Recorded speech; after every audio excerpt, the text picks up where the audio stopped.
सर्व लोक सोडून गेल्यावर उरले सुरलेले आमदार, खासदार आणि नगरसेवक यांनी देखील आपली साथ सोडू नये म्हणून उबाटाचे नेते श्रीमान उद्धव ठाकरेजींना प्रभू रामाची आठवण झाली.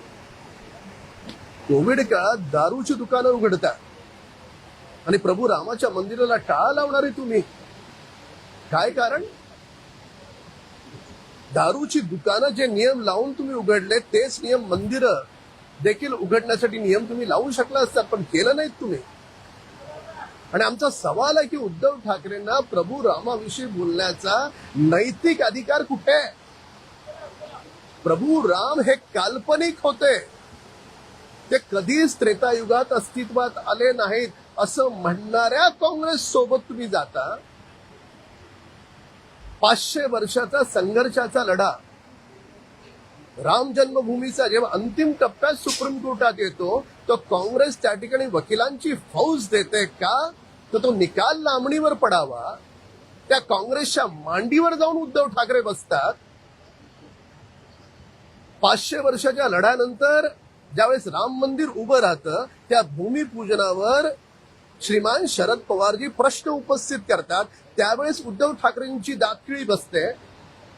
आता ह्यांना प्रभू राम आठवतो, आता ह्यांना हनुमान चालीसा आठवतो. एक महिला खासदार नवनीत राणा, काय गुन्हा होता त्यांचा? हनुमान चालीसा म्हणणार म्हणून त्यांच्या घराच्या खाली 2000 पोलीस उभे करता. का त्या आतंकवादी होत्या? त्यांना 15 दिवस तुम्ही तुरुंगात घातल्यात. आता जेव्हा खासदार सोडून गेले, आमदार सोडून गेले, उरलेले आमदार सोडून जाण्याच्या तयारीत आहेत, आता तुम्हाला प्रभू राम आठवतो? मराठी सारस्वतात एक शब्द आहे, दुतोंडीपणा आणि ढोंगीपणा. हे दोन्हीही शब्दप्रयोग उबाटाला लागू होतात. तर त्याच्यामुळे अयोध्येत राम मंदिरामध्ये घडलेली घटना त्याचं समर्थन होऊ शकत नाही. त्या बदमाशांना भर चौकात चापकानं नाही गोळ्या घालून ठार मारलं पाहिजे अशी प्रत्येक हिंदूंची भावना आहे आणि कठोर मधली कठोर कारवाई आपण करतो. कुणालाही सोडण्याचं कारण नाही. पण टायमिंग बघा. उद्धव ठाकरे आता जे काही आवाहन करतायत ना, ते आवाहन 2019ला त्यांनी जी चूक केली, स्वर्गीय बाळासाहेब ठाकरेंच्या विचारांबरोबर, हिंदुत्वाच्या विचारांबरोबर महागद्दारी केली, त्या पापांची फळं त्यांनी क्रमाक्रमानं अनुभवली. म्हणून त्याचा पश्चाताप व्यक्त करण्याचा हा त्यांचा केविलवाना प्रयत्न आहे. प्रभू रामचंद्राविषयीचं प्रेम असतं तर त्यांच्या कृतीतून अगोदरच दिसलं असतं.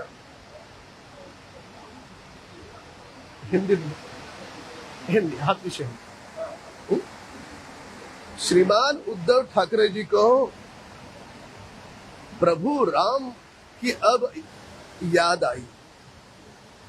जब कोविड काल में वे मुख्यमंत्री थे तो प्रभु राम के मंदिर को ताला लगाकर शराब खाने खोलने वाले उद्धव ठाकरे. शराब खाने खोलते समय जो नियम लगाए थे, क्या वो सारे नियम मंदिर को भी लगाए जा सकते थे, मंदिर भी खोले जा सकते थे, पर उद्धव ठाकरे जी ने ये किया नहीं. सवाल ये उठता है कि उद्धव ठाकरे जी को प्रभु राम पर बोलने का क्या नैतिक अधिकार है? त्रेता में कभी प्रभु राम हुए ही नहीं. ऐसे बोलने वाले कांग्रेस के गोद में बैठने वाले श्रीमान उद्धव ठाकरे जी 500 वर्षों का राम मंदिर का संघर्ष का जो सुप्रीम कोर्ट में जो फाइनल स्टेज पे आया, तो फैसला देरी से आए ऐसा प्रयास करने वाली कांग्रेस, वहां वकील खड़ी करने वाली कांग्रेस, उनके गोद में बैठने वाले उद्धव ठाकरे, क्या आपको नैतिक अधिकार है प्रभु राम पर बोलने का? जब सांसद छोड़ के गए, विधायक छोड़ के गए और बचे कुचे विधायक और पार्षद भी इनको छोड़ने की तैयारी में है, तो वे न छोड़े इसके लिए ये इनकी नौटंकी है. हनुमान चालीसा का प्रेम आपको अभी आया? सांसद नवनीत राणा, क्या अपराध था उनका? उनके घर के नीचे वे हनुमान चालीसा बोलने वाली थी, घर के नीचे 2000 पुलिस वाले इन्होंने खड़े कर दिए. 15 दिन उनको जबरन जेल में डाला।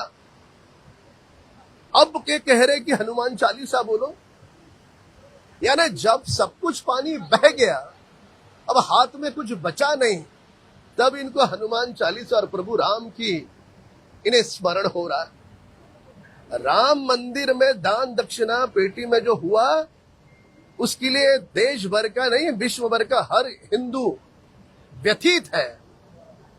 उन दरिंदों को भरे चौराहे पर कोड़ों से नहीं, गोली से खून कर मानना चाहिए, यह हर हिंदू की अपेक्षा है। वहां की सरकार कड़ी से कड़ी कानून के तहत कार्रवाई कर रही है, किसी को बख्शेंगे नहीं, यह स्पष्ट भूमिका है। पर प्रभु राम के नाम के आड़ पर और हनुमान चालीसा का आधार लेते हुए अपने बचे कुचे सांसद और बचे कुचे विधायक और मुंबई महानगर पालिका के नगर सेवक, उनको बचाने का श्रीमान उद्धव ठाकरे जी का यह प्रयास है, यह सरासर नौटंकी। अश्विनी भिडे यांनी राजीनामा द्यावा। देखिए, मुंबई में मैनहोल में गिरकर जो मौत हुई, यह दिल दहलाने वाली घटना है, इसका समर्थन नहीं हो सकता, इससे सभी लोग दुखी हैं। अब अपनी संवेदनाएं प्रकट करने का हर व्यक्ति विशेष का अलग तरीका होता है, अलग भाषा होती है। उस प्रकार से मुंबई के उपमहापौर, उन्होंने अपना दुख, अपनी संवेदनाएं प्रकट की। मुंबई महानगर पालिका में भाजपा शिवसेना हमारा कोई विवाद नहीं है, पर व्यक्तिगत तौर पर अश्विनी भिडे जी, इनका अगर पूर्व इतिहास देखा जाए तो बहुत ही अच्छी काम करने वाली अधिकारी, जो मेट्रो हम देख रहे हैं उसमें भी उनका काफी योगदान रहा, तो उनके नेतृत्व में महाराष्ट्र में इसके पूर्व भी बड़ा अच्छा काम हुआ है। और जहां ये घटना घटी, वहां का जिम्मेदार अफसर, वहां का जिम्मेदार कॉन्ट्रैक्टर, किसी को बख्शा नहीं जाएगा, उन पर कड़ी से कड़ी कार्रवाई होगी। मराठी मॅनहोल मध्ये पडून झालेली दुर्घटना, निष्पाप जीवाचा झालेला तो व्यथित करणारा तो क्रम, हा मनाला, हृदयाला हेलकावे देणारा आहे, अत्यंत हृदय द्रवित करणारा तो एकंदरीत प्रसंग आहे। विषय असा आहे की दुःख व्यक्त करण्याचा, संवेदना व्यक्त करण्याची प्रत्येकाची पद्धत आणि भाषा वेगळी असते। माननीय उपमहापौर यांचं विधान हे दुःख व्यक्त करण्याची त्यांची ती पद्धत आणि भाषा आहे। व्यक्तिशः अश्विनी भिडे ह्या अतिशय चांगले अधिकारी आहेत। त्यांचा पूर्व इतिहास पाहिला तर मेट्रो मॉलमध्ये त्यांनी खूप चांगलं काम केलं आणि त्यांच्या नेतृत्वात मुंबई महानगरपालिकेमध्ये अतिशय चांगले आमूलाग्र बदल भविष्यात अपेक्षित आहेत आणि त्या करतायत प्रामाणिकपणे।